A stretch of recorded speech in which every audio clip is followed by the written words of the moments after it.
One thing that I've really, and the average person wouldn't necessarily know this, but being in Chicago and being friends with you, but also just being part of the Chicago community, Willow's really just, you guys have really tried hard to create a new way to do this. Like, you guys have changed a ton of things, and it's really been neat to see how a church, quote unquote, in the suburbs could make a massive difference when it comes to justice. And I remember you giving a talk on that, which personally was even challenging to me as a guy who wanted to move to the city to do that, but realized, oh wait, you can do that from anywhere and should do that from anywhere. Even in the Suburbs, which was, it was good. It was like a good, like, okay, come on.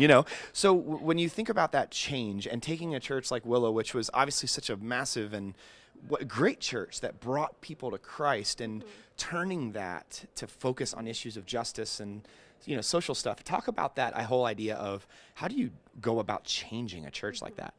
I think that kind of change management within a church around changing the culture and changing vision, it's a huge challenge that we continue to face and talk about. But for us, it's been a matter of starting, first of all, with our senior leadership team. What are the values that we hold closest to our hearts? What are the things that we believe God has called us here at Willow to be about as a church?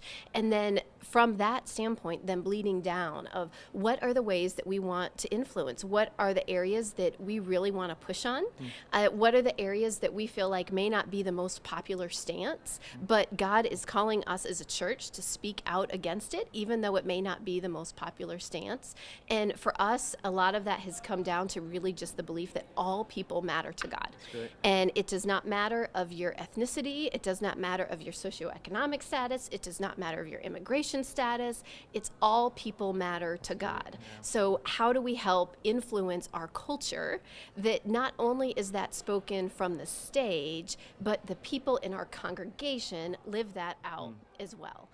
What's awesome about that, it just hit me, and I've got a follow-up question, but that's always been true of Willow. Like, if Willow's done a couple of things consistently over the course of its 30 plus years, one of the primary messages, I'll never forget the first time I came to Willow, and you got this sense from this place that it's like, we flat out love people, period. So it's kind of cool that now that's just it's just a further iteration of that. That's really cool.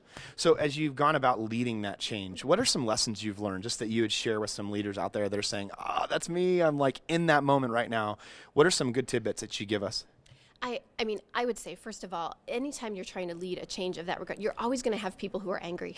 You're always going to have people who are angry, who are disappointed, who don't agree with the direction that you're going, and it's trying to right-size those voices. So is this a small, very loud group of people, or is this really a large influence of people that we need to pay attention to?